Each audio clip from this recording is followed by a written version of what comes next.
এখন আমরা আছি বিভূতিভূষণ বন্দ্যোপাধ্যায়ের বাড়িতে। এখন ঘরের ভেতরে যাওয়া যাক। বিভূতিভূষণ বন্দ্যোপাধ্যায়ের স্ট্যাচু, 12ই সেপ্টেম্বর 1898। চলুন এবার ভেতরে যাওয়া যাক। এই যে বিভূতিভূষণ বন্দ্যোপাধ্যায় এবং তার স্ত্রীর ছবি। এই যে ঘরের থেকে ভেতরে এলাম, আর এখানেই আছে দেওয়ালে সুন্দর সুন্দর সব স্মৃতি। এখানে পুরনো পুরনো ছবি, যেগুলো হয়তো বিভূতিভূষণ বন্দ্যোপাধ্যায়ের স্পর্শও পড়েছিল। আছে ইছামতির বিভিন্ন পাড়ের ছবি। অসাধারণ অসাধারণ। এখানে তার হাতের লেখা কিছু চিঠিও আছে। এখানে প্রচুর মানুষেরা আসেন প্রত্যেক দিন দেখতে। অসাধারণ। বিভূতিভূষণ গল্প সমগ্র। তো ইছামতি নদীর ওপরে এটা হচ্ছে বিভূতিভূষণ ব্রিজ। নিচে প্রবাহিত হচ্ছে ইছামতি নদী। সব ওখানে ছবি টবি তুলছে। এটা বিভূতিভূষণ বন্দ্যোপাধ্যায় পার্ক। নমস্কার, আমার নাম তমাল গাঙ্গুলি। আমার এই ব্লগ চ্যানেলে আপনাদের সুস্বাগতম। আজ আমি যেতে চলেছি বিভূতিভূষণ বন্দ্যোপাধ্যায়ের বাড়ি, যিনি একজন বাঙালি বিশিষ্ট কথা সাহিত্যিক। প্রত্যেকটা বাঙালি তার নাম শুনে বুঝতেই পারছেন কতটা হৃদয়ের গভীরে তার জায়গা আছে। আমি তারই বাড়ি আজকে এক্সপ্লোর করতে চলেছি, আর আপনাদেরকেও শেয়ার করবো যে কি কি এক্সপিরিয়েন্স হয়। এরই সাথে এটা আমার বাংলা ব্লগ চ্যানেলের প্রথম ভিডিও হতে চলেছে। আমি মেইনলি হিন্দি ভিডিওস বানাই, তো ফুল সাপোর্ট করবেন আপনারা। আর এরই সাথে আমার বাড়িটা হচ্ছে বনগাঁতে। তো আপনারা, আমি বলে দিই কি করে আসবেন। আপনারা শিয়ালদা বা রানাঘাট থেকে যদি আসেন, তাহলে একদম লাস্ট স্টেশন বনগাঁ, এদিকে বনগাঁতে নামবেন। বনগাঁ থেকে 15 টাকা ভাড়া দিয়ে টোটোতে উঠবেন, বলবেন ত্রিকোণ পার্ক বনগাঁ, ত্রিকোণ পার্কে নামবো। বা টাউন হলের সামনে নেমে আপনারা যে কাউকে জিজ্ঞাসা করবেন, অটো স্ট্যান্ডের কথা বলে দেবে। দেন অটো স্ট্যান্ডে এসে আপনারা গোপালনগরের অটো স্পেসিফিকলি শুনে নেবেন, এবং গোপালনগরের অটোতে চেপে ভাড়াটা কত আমি আজকে যাবো এক্সপ্লোর করবো, তখন বলবো। নেমে আপনারা বলবেন হরিসভা, শ্রীপল্লী হরিসভা। তো হরিসভা ছাড়িয়ে গিয়ে একটা গলি আছে, বলবেন যে বিভূতিভূষণ বন্দ্যোপাধ্যায়ের বাড়িতে যাবো, তো ওই গলিতে আপনাদের নামিয়ে দেবে। ওই গলি থেকে গিয়ে জাস্ট একটুখানি 2 মিনিটের পায়ে হাঁটা। এরই সাথে ওর অপোজিট দিকে আছে বিভূতিভূষণ বন্দ্যোপাধ্যায়ের ব্রিজ, ওখানেও আমি আজকে এক্সপ্লোর করব। তো চলুন আজকে কি কি এক্সপিরিয়েন্স আমি গেইন করি আপনাদের সাথে শেয়ার করব। অ্যান্ড একটা কথা মনে রাখবেন যে অতীতের কথা ভাবলে খারাপ লাগে, ভবিষ্যতের কথা ভাবলে চিন্তা হয়, আর বর্তমানের কথায় ভাবলে শান্তিতে বাঁচা যায়। ঘুরুন ফিরুন, বর্তমানে বাঁচুন, যা হয়ে গেছে তা থেকে শিক্ষা নিন এবং ভবিষ্যতের জন্য প্ল্যানিং করে জীবনের শান্তিতে থাকুন। আর বিভূতিভূষণ বন্দ্যোপাধ্যায় তো স্পেশালি উপন্যাস এবং ছোট গল্প লেখার জন্য খুবই ফেমাস। তো ওনার কিছু উপন্যাসের মধ্যে যেমন আমার তো স্পেশালি ফেভারিট পথের পাঁচালী, চাঁদের পাহাড়, এছাড়াও আরণ্যক, ইছামতি, আদর্শ হিন্দু হোটেল, অশনি সংকেত, এগুলো ওনার খুবই ফেমাস উপন্যাস। আর আপনাদের কোন কোনটা ফেভারিট আমাকে কিন্তু কমেন্টে জানাতে ভুলবেন না। এখন আমি যাব, বাই দ্য ওয়ে ওখানে আমার পিসিমণির বাড়ি আছে, তো ছোটবেলা থেকে তো অনেকবারই গেছি আমি। আজ খুবই মজা হবে, তো চলুন এখন যাওয়া যাক। এখন বাজে 12:30। আজ রোদ জল বলে দিনই ছিল, সুন্দর। তো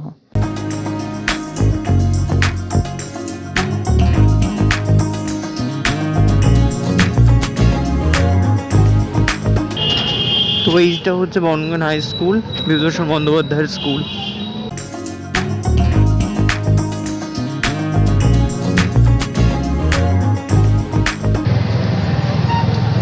বিভূতিভূষণ বন্দ্যোপাধ্যায়ের মূর্তি আর টাউন হল। তো এইটা হচ্ছে নীলদর্পণ বা টাউন হল। আর এখানে নেমে এখান থেকে হেঁটে এসে এইদিকে হচ্ছে গোপালনগরের অটো স্ট্যান্ড, লাইন দিয়ে তো উঠে যাই। তো এখান থেকে একটু হেঁটে এলাম, আর এই যে এই অটোটা যাবে গোপালনগর, হরিসভা, বিভূতিভূষণ বন্দ্যোপাধ্যায়ের বাড়ি, ওই সব দিকটায় 20 টাকা করে ভাড়া আমি শুনে নিয়েছি। তো চলুন এবার যাওয়া যাক। তো চারিপাশটা দেখে নিন, ওইদিকে হচ্ছে টাউন হল, আর এই যে হচ্ছে অটো, আর এইদিকে একটা মিষ্টির দোকানও আছে, এখান থেকে আর কি যাই। বিভূতিভূষণ বন্দ্যোপাধ্যায়ের বাড়ি বলে নিলে আরও বেশি সুবিধা। তো হ্যাঁ,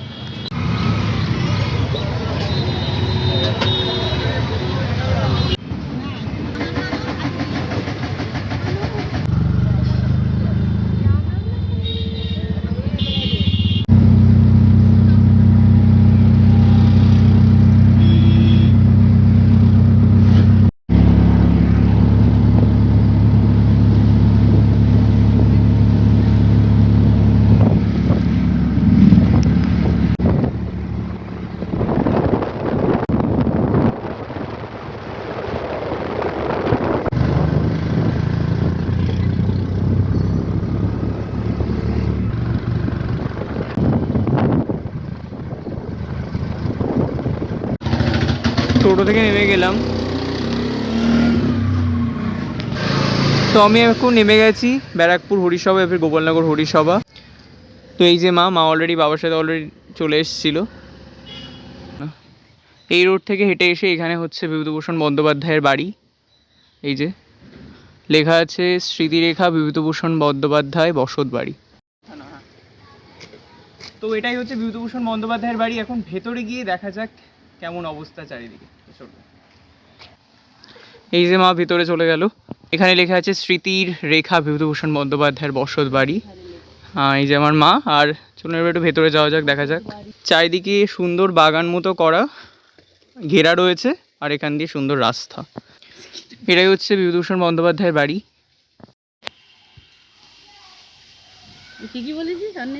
হ্যাঁ, তো এখন আমরা আছি বিভূতিভূষণ বন্দ্যোপাধ্যায়ের বাড়িতে।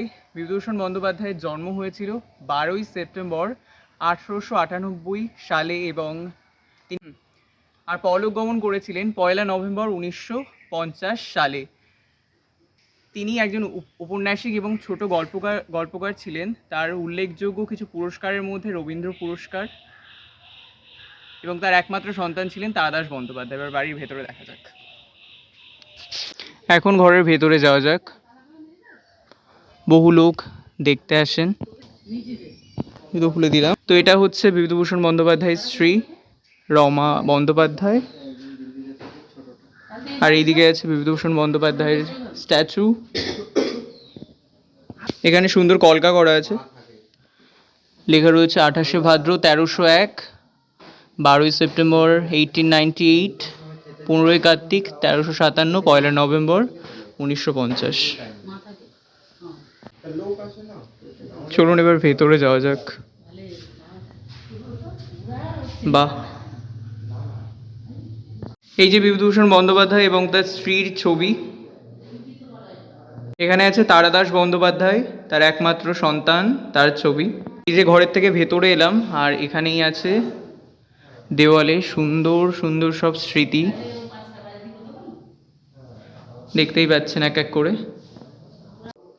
সুন্দর ডেকোরেশনস করা রয়েছে ঘরের ভেতরে। এখানে সব ছবির মাধ্যমে স্মৃতিগুলোকে উদ্ভাসিত করা, অসাধারণ।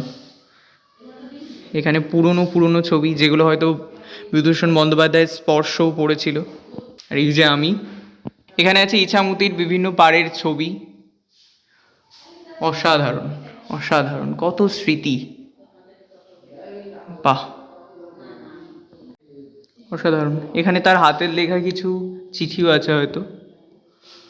আর এই যে আপনারা সবাই আসুন, দেখতে পাবেন, ভীষণই সুন্দর। এখানতে ভেতরে গেলে এখানে একটা কিছু ড্রয়ার রাখা আছে, এখানে আছে কিছু একটা, এখানে বসার কিছু আছে, টেবিল মতো আছে কিছু। তো এই, আর এখানেও কিছু ছবি আছে। অসাধারণ অসাধারণ, বিভূতিভূষণ গল্প সমগ্র। আর এই যে পুরো ঘর, অসাধারণ কলকা আঁকা। এখানে প্রচুর মানুষেরা আসেন প্রত্যেক দিন দেখতে। অ্যান্ড এই যে এখানে আলপনা, কলকা আঁকা, এখানে সুন্দর ডেকোরেশনস করা, সুন্দর করে সাজিয়ে রাখা। আপনারাও আসুন। আমার তো এখানে এসে অসাধারণ লাগছে। আমার তো এই ঘরের মধ্যে এসে অসাধারণ লাগছে, বিকজ এত বড় একজন সাহিত্যিক, ভাবা যায়। এই বিভূতিভূষণ বন্দ্যোপাধ্যায়ের পথের পাঁচালী সত্যজিৎ রায় চলচ্চিত্র বানিয়েছিলেন। ভীষণ গর্বের বিষয় এটা। আমি তারই ঘরের মধ্যে এখন আছি, ইমাজিন করুন। প্রত্যেকদিন এখানে দর্শনার্থী আসেন এবং দেখেন। তো অ্যামেজিং, দিস ইজ অ্যামেজিং। এই ইছামতি নদীর পাড়েই বিভূতিভূষণ বন্দ্যোপাধ্যায় বসে বসে লিখতেন। ওই আমাদের ইছামতি নদী। কি জানে না কত ভালোবাসি আমি আমার গ্রামকে, আমার ইছামতি নদীকে।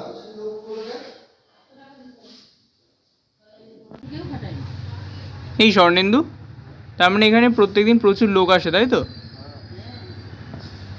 বাহ, সুন্দর সাজানো জায়গাটা। আসো ভেতরে, দেখো কি সুন্দর, দেখো, দারুণ না? জলি পিসমুনি এখানে ডিউটি করে? বাহ, অসাধারণ না? অসাধারণ। Yes. রং টং পরে মনে করেছে এটা ওনার শোয়ার ঘর, তাই তো?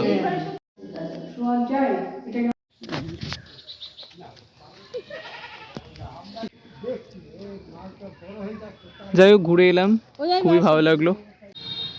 তো এই হচ্ছে রাস্তা, এই রাস্তা দিয়ে এসে এই গলি দিয়ে বিভূতিভূষণ বন্দ্যোপাধ্যায়ের বাড়ি, আর এইদিকে হচ্ছে Bibhutibhushan Bandyopadhyay park and bridge. এই গলি দিয়েই চলে গেলে বিভূতিভূষণ বন্দ্যোপাধ্যায়ের বাড়ি। তো আমরা দেখলাম অটো অটো করে সব লোকজন ঢুকছে। তো মানে বিভূতিভূষণ বন্দ্যোপাধ্যায়ের বাড়ি সবাই দেখতে আসে, এমনকি আমেরিকা থেকেও আসে, আমি দেখছিলাম বা শুনছিলাম। তো ওখানে যে আছে না, ওটা আমার একটা ভাই হয়। তো চলুন এবার দেখা যাক বিভূতিভূষণ ব্রিজ। চলো। তো এটাই হচ্ছে বিভূতিভূষণ বন্দ্যোপাধ্যায়ের ব্রিজ, আর এটা হচ্ছে বিভূতিভূষণ বন্দ্যোপাধ্যায় পার্ক। বিভূতিভূষণ বন্দ্যোপাধ্যায়কার নামে এগুলো হচ্ছে। অ্যান্ড এখানে আছে অপু দুর্গা শিক্ষা নিকেতন। এটা হচ্ছে পার্ক, পার্কের পাশ দিয়ে ব্রিজ চলে গেল। ব্রিজে যাওয়া যাক। তো এখানে বাঁশঝাড় আছে এবং বাঁশঝাড়ের পাশেই ব্রিজটা। তো ইছামতি নদীর উপরে এটা হচ্ছে বিভূতিভূষণ ব্রিজ। এখন ব্রিজটা একটু দেখা যাক অ্যান্ড দেন দিদি বলছে চেয়ার টেবিল পেতে প্রথম ব্যাচে বসানো হয়ে গেছে। ভাই এখানের ভিউটা তো অসাধারণ। ওয়াও, নিচে প্রবাহিত হচ্ছে ইছামতি নদী, সব ওখানে ছবি টবি তুলছে। ছেলেটা ভালো জানিস সন্ন্যাস, আর এই যে ভিউ, ভালো লাগে। ওখানে বিভূতিভূষণ বন্দ্যোপাধ্যায়ের একটা মূর্তি আছে। তো এই ব্রিজটা সম্পর্কে একটু বলে দিই। বিভূতিভূষণ বন্দ্যোপাধ্যায়ের নামাঙ্কিত এই ব্রিজটা 2001 সালে তৈরি হয়েছিল উত্তর চব্বিশ পরগনার ব্যারাকপুরে ইছামতি নদীর ওপরে। এটা পর্যটকের জন্য খুবই গুরুত্বপূর্ণ, মানুষের এখান দিয়ে বাইক নিয়ে যাতায়াত করে, খুবই সুবিধার একটা ব্রিজ। তো এটুকুই, এটা একটি ঝুলন্ত ব্রিজ। তো এটাই Bibhutibhushan Bandyopadhyay park. I think স্নান করছে সবাই। সাহস কি কত জল। হ্যাঁ, সবাই ছবি তুলছে, তোমারও ছবি তুলে দিই, নাও দাঁড়াও। তো এখানে চারিদিকে তো অসাধারণ ভিউ, নদীর ওপরে মায়ের সাথে অসাধারণ ভিউ, ইছামতি নদীর, আহা কি সুন্দর। মা তো খুবই আনন্দ করছে। তো এখন আমি ভিডিওটা এন্ড করছি। এবার আমরা একটা আত্মীয় বাড়িতে যাব। আপনাদের সকলের আশা করি ভালো লেগেছে আমার ইনফরমেশন দেওয়া বা যেটুকু আমি করতে পেরেছি প্রথম ভিডিও হিসেবে। কিছু ভালো লাগলে like, share, subscribe, and as always stay kind, humble and grateful because you are human never forget. Thank you so much for watching, bye. इसके बाद से हिंदी ब्लॉग चैनल में देख लेना भाई। পড়ে গেল চাকামে। তমাল কেটে দিও 1 2 3। তিনি পরলোক গমন করেছিলেন তুমি এমন করে, এবং পরলোক